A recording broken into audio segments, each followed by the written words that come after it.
Historian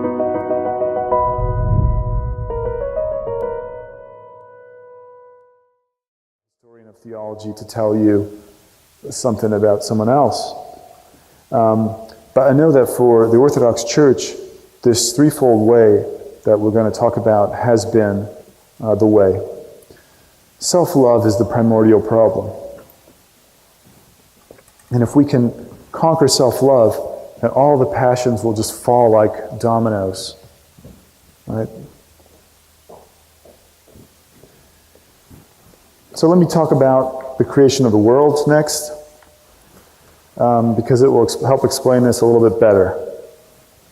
And I'm sorry, but I'm going to have to bring in my friend Christina Andreessen and tell her story that she told me once to help illustrate the story of how the world was created. So, this idea that you start fighting the sensual sins as the first order of business corresponds to a particular, you could even call it a myth, like a legend of how the world was created.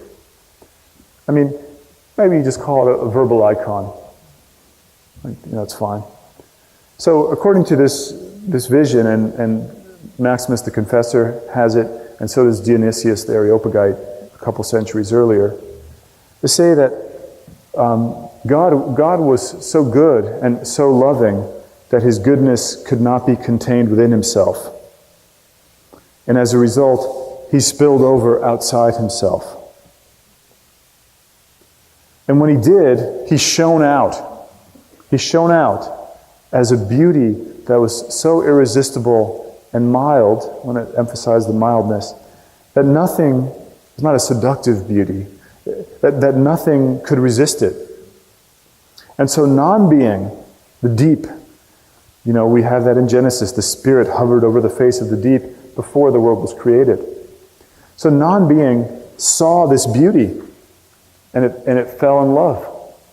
It fell in love with God. It experienced the first love, the first cognition, which we call eros. Experienced this eros for God.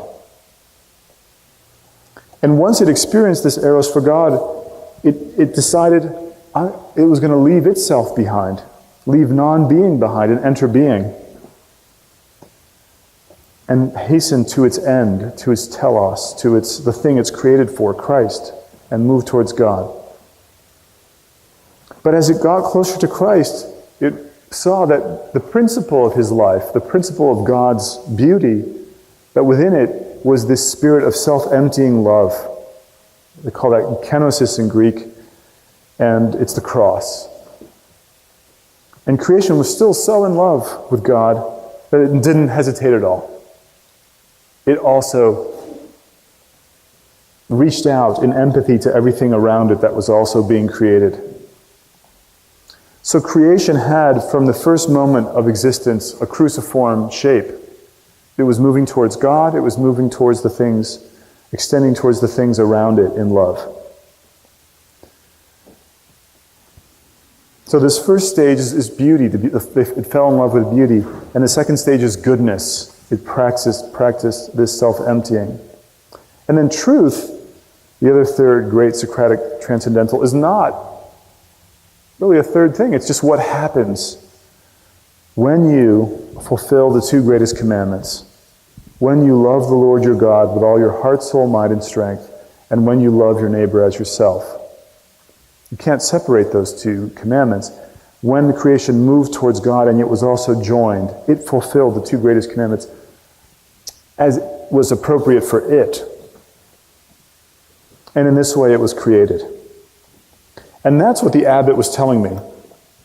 But by the way, the thing about the abbot, there I was in, 2007, upstate New York, and hearing him speak, and I said, how do you like that?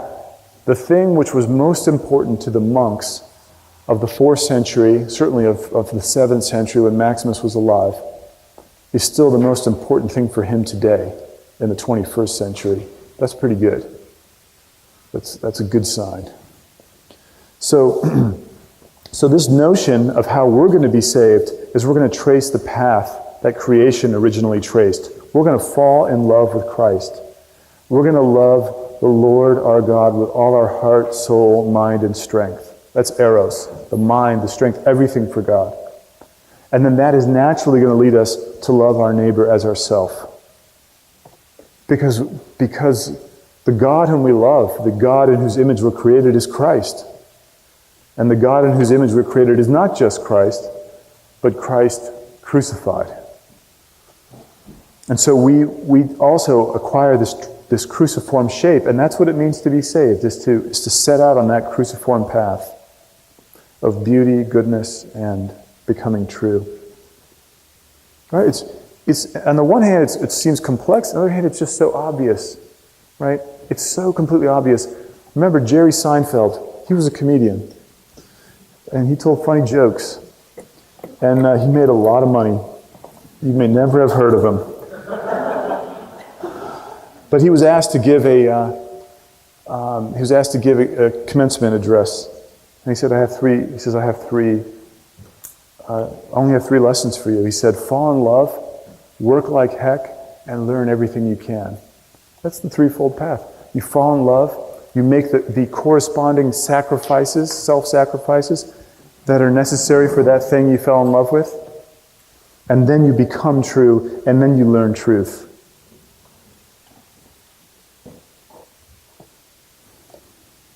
Warren Buffett has a nice joke. He says, Warren Buffett, everything is, down to these very simple aphorisms. You know who Warren Buffett is, also a very rich guy. That's how we know we can trust him. He said, did you hear the one about the man who was looking for the perfect wife? He spent 25 years searching the world for the perfect woman to marry. He says, the bad thing was, when he met her, it found out she was looking for the perfect husband. So he was out of luck. But that's kind of a bad story. But my point is, we don't find perfection in an abstract way, in an intellectual way. We find it by opening our hearts and falling in love. And then having fallen in love, carry that cross implied in that love. Every person around you is changing based on how you treat them. Every person around you is a work in progress, and their conclusion is partly based on how you pray for them and love them. You are not a detached observer that's going to know things from some intellectual, rational state. You already are the problem. They used to say in the 60s, if you're not part of the solution, you're part of the problem. St. Silouan would have said it differently. He would have said, if you're not the whole problem, then you're just part of the problem.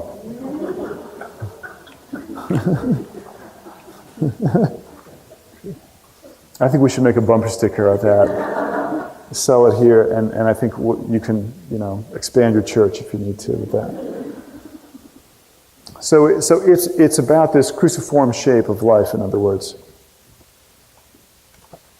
So in this threefold path, here it's 7:45, in this threefold path that we're talking about of falling in love and then finding the cross within that, right? There's still freedom. Sometimes we fall in love with something, but the cross is intimidating to us. We have to think about it. Maybe it's too big for us right now, or maybe we just need more faith. But we're free. We have to make our decisions. We have to make our choices. And then in doing so, the answers come. I'm sorry, but I'll throw in one more, a really rich guy, Elon Musk. He said that when you're setting out to do something, he says, just ask yourself, is it worth doing? In other words, look for the beauty of it first. He says, then ask yourself, is success within the realm of possibility? If it's impossible that you should succeed, it would defy the laws of physics or whatever, then don't do it, then don't try. But if success is in the envelope of possibilities, and you're sure it's the thing most worth doing, then just do it. Because probability is not fixed. The moment you've chosen, you've changed it. The moment you love someone, you've changed them. You cannot know another person in the abstract. If the beauty is there for you and you enter in, now it's a whole different ballgame. The odds are shifting all the time. In engineering, there's an equation called, I don't know how to pronounce it, Navier-Stokes. It's a nonlinear equation. They say it's so difficult. It's like working your way through a maze where the walls rearrange themselves with every step you take. And that's the people around you. They're not fixed. The more you love them and the more you repent, the more they change.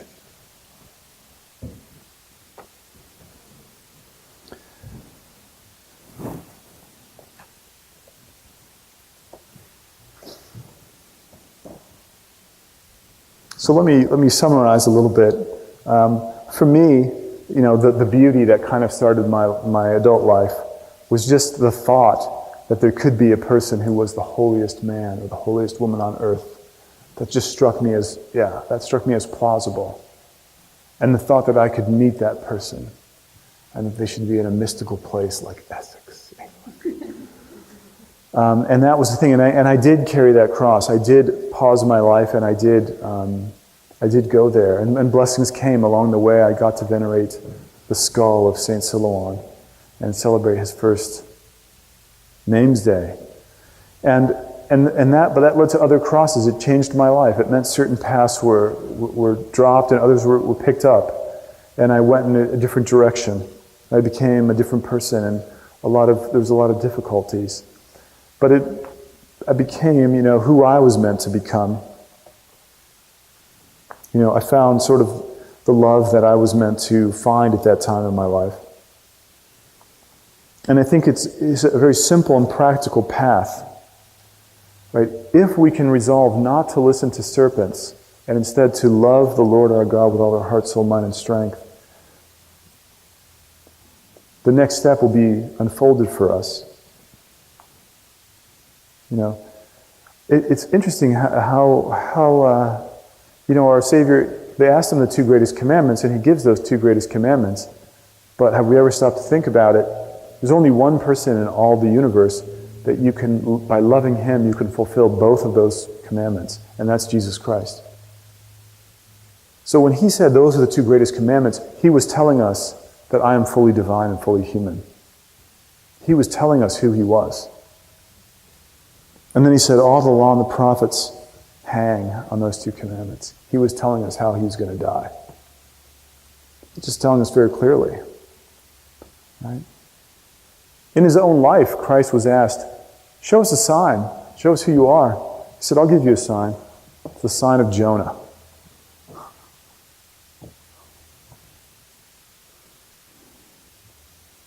I don't think Simon Peter's father's name was Jonah. But Christ does address him as Simon Bar Jonah, Simon, son of Jonah. I think it's because, maybe it was his name, but I think he calls him the son of Jonah because he knows a little bit of his own future, of his own troubles. So, Father Sophrony said the same thing. He said, when you recite the Jesus prayer, you fulfill the two greatest commandments.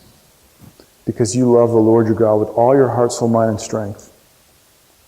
But by pronouncing yourself the sinner or the chief of sinners, you love your neighbor as yourself. So it's all connected.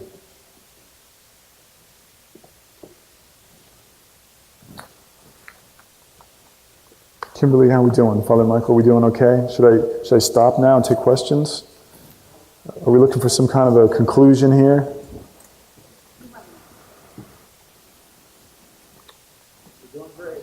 So our Lord and Savior Jesus Christ, he followed this threefold path. He was born in virginity. He preserved his mother in ever virginity. And he himself lived a virginal life. And so he defeated the sensual things first. Next, he faced the temptation to kingship, the wrath of kings, what we call the fighting powers of the soul. He was sentenced to death. But he bore his death without wrath, and that he therefore conquered the irascible passions completely and utterly. And it is only at the very end in the grave that we depict Christ when we describe his extreme humility. In a sense, victory over the passion of pride comes last. First we fast, then we give alms, and finally we're prepared to pray in all perfection to humble our minds in receiving the perfect vision of God's glory. That's the threefold path, and that's what Christ followed. The writings of the church call the threefold path by other names. Sometimes they call it purification, illumination, deification. I like beauty, goodness, and truth. It just makes more sense to me. You know, my dad's from Greece. My mother's mother was from Germany. So really, I'm German. Probably your mother really kind of makes you. And I think that I always liked living among many cultures because you're trying to translate them. And to me, that's how to translate the threefold path. It's beauty, goodness, and truth. Another culture could come some other way to translate it. It's always going to be the same path. Right. Do we sometimes have to start with a moral struggle? Yes. But it'll be a lot easier if you've kept your chastity beforehand. And do we sometimes just face an intellectual temptation? Yes. But when we can, we'd like to start back on the easiest ground, falling in love. Elder Porfirio said, I said this morning, no one ever became holy by fighting evil. You've got to fall in love with Christ. Jane Jacobs, she never got rich. She said the hardest place to start is where there's nothing. And you can't think you're gonna. You need a clean slate to. She said you can't fight a slum by knocking it down. You have to find what is the life there and feed it. And that's true in our spiritual life. You can't only just run yourself down and criticize yourself. Forget about yourself. It doesn't matter. You're great. Everyone loves you. There's nothing more to say about that. It really isn't. Except, what do you love right now? And are you ready to pay the price to love it? That's it. And then if not, then your priest is ready to put his arm around you and help you do that. That's all. And it's baby steps and that's it. Yeah, do we need self-knowledge? Yeah, we do, but we have to be careful with self-knowledge because it can become a form of self-love, of self-attention. We want to know, we want to see that person who is so alive and so in love that they just forget themselves utterly. Right? David dancing before the ark. That's what you're hoping for, I think. That doesn't mean that you're going to do it like he did it. You do it in the quiet way that you want to do it. That's all. At the moment, our society is telling us the opposite path. It says, first, humble yourself. How do you humble yourself?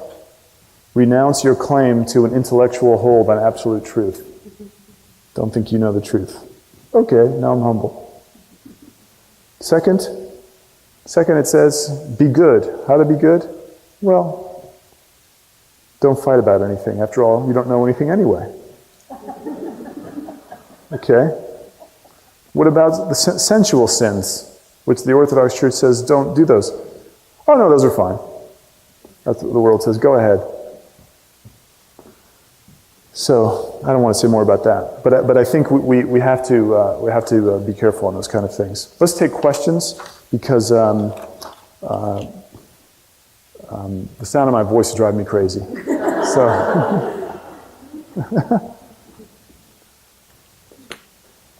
yes, young man. Have you considered orthodoxy?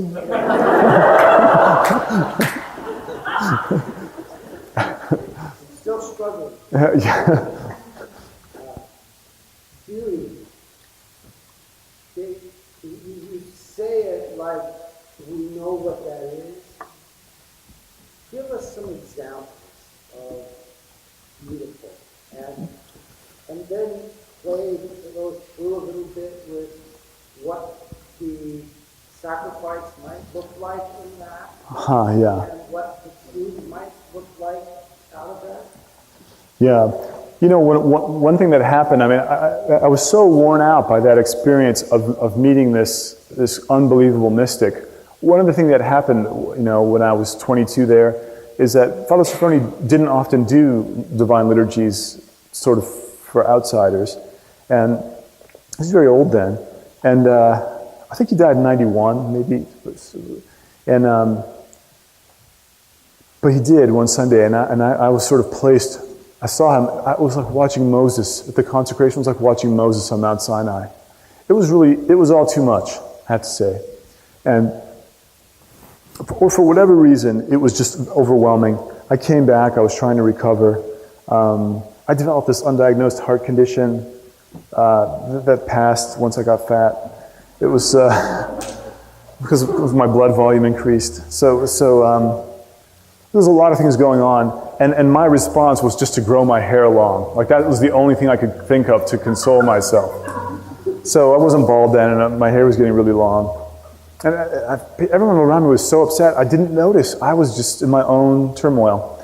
And this isn't really a good story, but whatever. So I was in my own turmoil, and I remember one day I'm sitting in church. My priest gave a sermon about how we shouldn't judge our kids for their hair. I'm like, wait a second, he's talking about me. I'm the only one here with long hair. So that was really awful. And then I kind of doubled down, like, they don't understand the real me, and they're just trying to blah, blah, blah. So now it was just becoming absurd.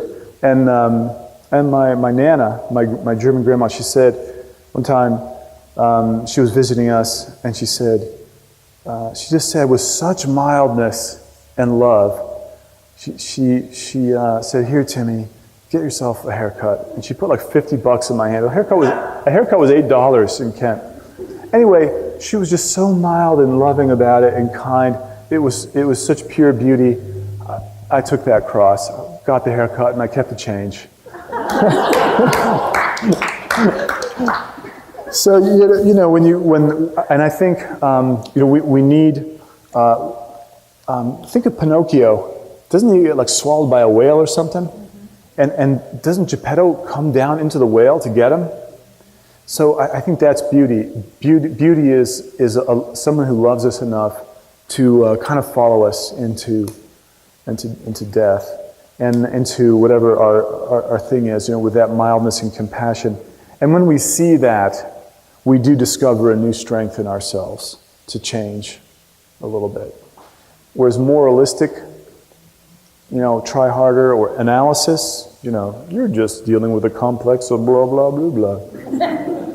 Well, that's not going to, you just killed me. You objectively analyzed me like I was like, a tray on a table. I have more respect for the tray on a table than you have for me. I'm not going to, now I'm never going to change, So I think it's, to me, beauty is really marked by a mildness, and it's a theophany, it's a visitation by God. But beauty is it's not superficial prettiness. It's not necessarily sweet. The beauty can come in the form of our Father telling us, hey, stop. It can come in the form of someone really, the law is beautiful because it tells us, don't jump off that cliff. That's why that fence is there. So theophany or beauty can take many forms. But it's nicer if we can get it in a milder form and respond to it then, and not be forced, to hear it when we're still young and do something about it while we still can, before all the bad habits are set. Did I become more true as a result of cutting my hair? I did, because then I just went on with my life. Instead, my life was becoming this weird thing about, okay, maybe that was their hang-up, but it was their hang-up, and they were the ones, paying the rent. So, get over it and move on.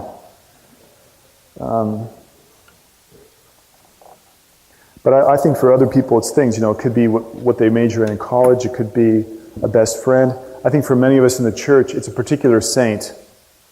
A student will say, I wasn't an Orthodox Christian, then I read the life of Saint Seraphim the Seraph. Forget it. Done, completely done. I had another student, she read the Brothers Karamazov. She, read Elder Zosimas, that was it. She just looked up in the newspaper, the Orthodox church. She just walked to the church. Hi, can I be baptized? The priest says, I'm doing a funeral. Who are you? So that was a good story. And I used her name, but this, I won't say her name a second time, but my friend, one of my students, she said, I was 8 years old, she said, before my parents first started going to church. I'd never heard the word God, knew nothing about it. And she said, well, suddenly we were in an Orthodox church, we were going to church, Sunday school, Bible stories, this and that, moral teachings, the whole works.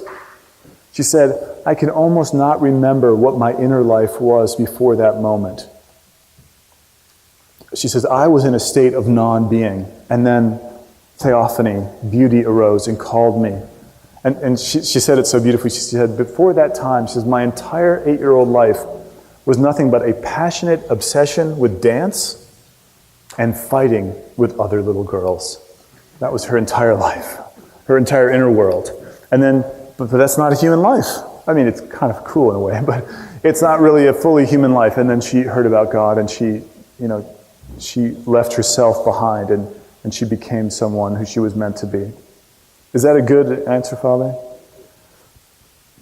Yes.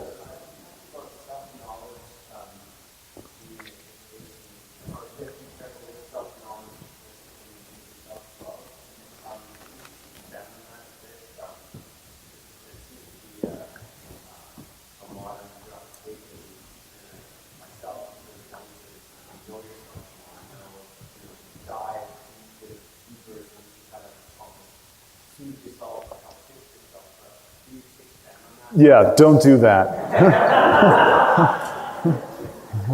You're great. You're much better than I am, for example. I mean, I can see that.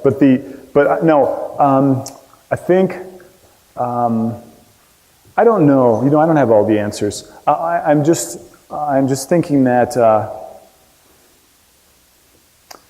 your life is meant for a certain motion, and that motion is towards God and others.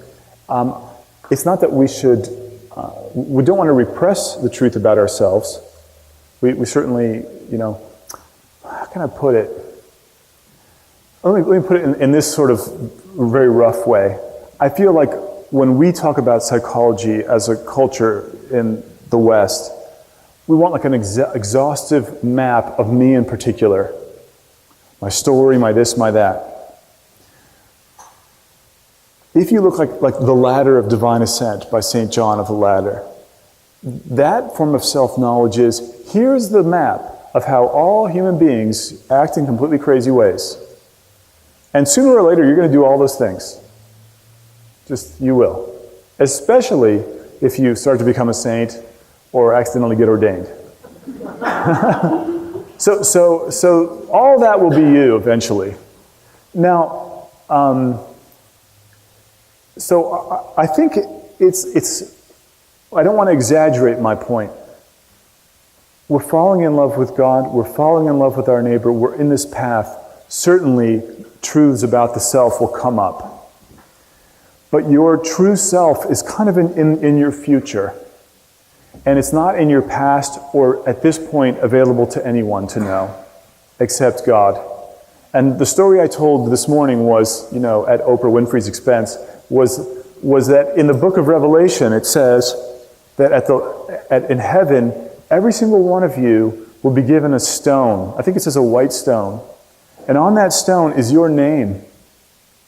And that name you will not know until that moment.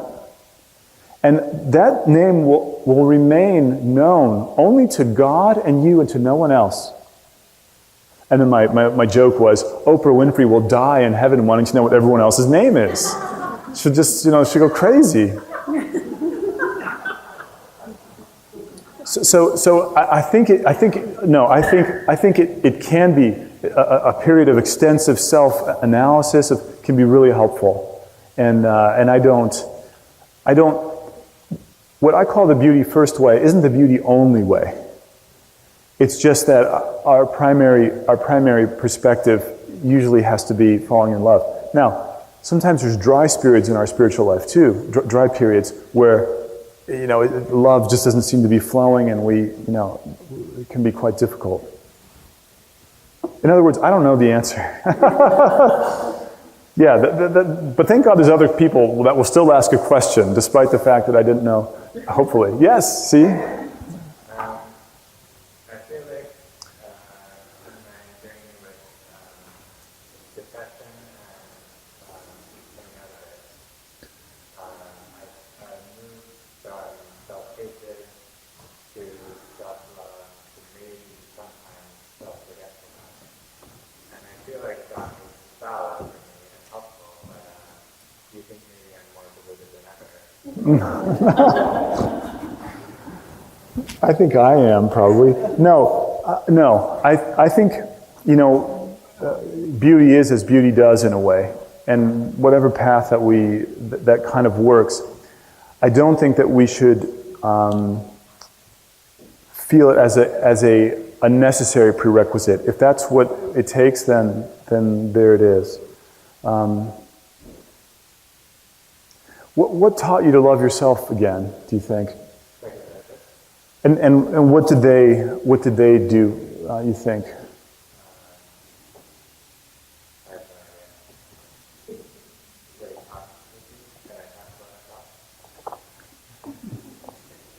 I think I don't want to put this in the wrong way. I do think that in therapy, the theophany that you're getting is that another person is loving you and paying attention. And that is the saving theophany. Now, I don't want to say, and therefore the rest of it doesn't matter. No, because that's how they're expressing the cross that they're carrying for you is the listening, the patient thinking together. So yeah, I'm going to think more about what you said, but I think basically that in communion with love, that we learn to love again. It has to be. It can come in a quiet way, right? A person could get that in the desert too, I suppose. I was reading one of these guys who spent 8 years in the North Vietnamese prison camp. He was a naval aviator, shot down, and he was saying, he just thought of Epictetus, the Stoic philosophy, and that focus on that philosophy is what helped him to endure those really terrible trials. So, I think I would just encourage all of us, to think of the Bible literally as a theophany, as a gift of God, or to think of the people in your life who love you and care for you as a revelation of God's love for you. To think of this air that we breathe and everything as a revelation and a gift. I don't want to overemphasize this and make it exhaust you, but to not treat things as a given, but rather as gifts. Right? It's like an ethicist could say, okay, I'm an Orthodox ethicist. I'm going to use a truth-first method to discover the ethics of the Church. How will you do it, dear sir? Well, first, assemble me the sources, the canons, the dogmas, the blah, blah, blah.